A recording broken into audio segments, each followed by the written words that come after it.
Ce qui est intéressant de comprendre, c'est comment la forêt française est structurée, et quand on comprend sa structure, ça nous permet en fait de comprendre pourquoi c'est intéressant d'investir en forêt française notamment.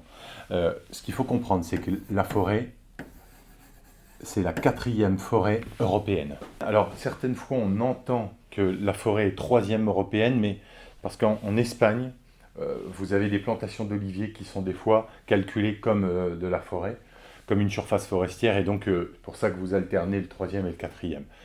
Euh, la, la forêt française recouvre 30% du territoire français. Donc on se rend compte quand même que 30%, ça fait une grosse superficie et qu'on a vraiment un couvert forestier qui est très intéressant. Euh, sur ces 30% de forêt, vous avez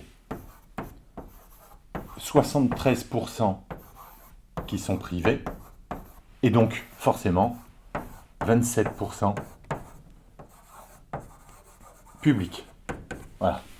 Et donc, forêt privée, euh, quand même une grosse superficie, parce que 30% ça représente quand même quelque chose, 16,9 millions d'hectares, d'accord?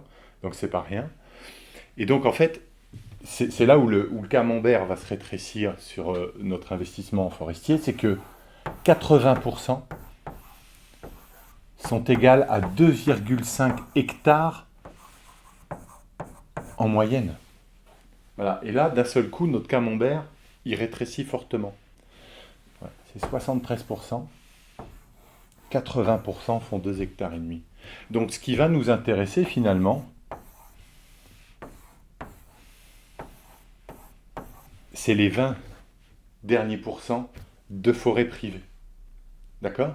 En sachant que lorsque vous avez un bien immobilier, en général, le bien immobilier, il change de main, statistiquement, hein, tous les 7 ans. Or, pour la forêt, statistiquement, hein, tous les 80 ans. Ça veut dire que, ben, pour que l'offre remplace la demande en forêt, c'est quand même assez compliqué. Je ne sais pas si vous y retrouvez bien dans tous ces chiffres, mais ça a le mérite d'être très clair. Lorsqu'une forêt vient sur le marché, eh bien, on a cette statistique pour qu'elle vienne vers nous, et elle repassera vers nous, statistiquement parlant, dans 80 ans. Euh, les chiffres que l'on peut donner, c'est que si on prend la structure foncière qui est la plus importante, euh, des forêts de plus de 100 hectares, là on va parler de plus de 100 hectares sans bâti, juste forêt. Il y a 70 forêts qui se vendent par an. C'est-à-dire c'est ridicule. Et ça, c'est issu en fait des chiffres de l'indicateur forestier qu'on retrouve qui est fait par la SAFER, parce que lorsque on vend une forêt, le notaire doit l'enregistrer à la SAFER. D'accord? Attention, il n'y a pas de droit de préemption sur les forêts. Vous avez un droit de préemption SAFER sur les terres agricoles, pas de problème. Par contre, sur la forêt, il n'y a pas de droit de préemption. Par contre, le notaire doit notifier la vente. C'est pour ça que l'on a les chiffres qui sont clairs, hein, okay, on les connaît. Et donc, la SAFER, dans son indicateur forestier, l'indicateur des forêts, que je vous invite à aller télécharger sur Google, indicateur des forêts, vous le trouverez très rapidement, vous trouverez la segmentation produit, et puis sur TagMag, notre magazine, vous allez aussi trouver une analyse produit, que je vous invite aussi à regarder. Et donc, la SAFER segmente la forêt de 1 à 10 hectares, de 10 à 25 hectares, de 25 à 50 hectares, de 50 à 100 et plus de 100. En sachant que la forêt bien structurée, c'est 25 hectares, parce qu'il y a un plan simple de gestion derrière qui vient, un plan de gestion durable qui vient sur la forêt. Les plus de 50 hectares,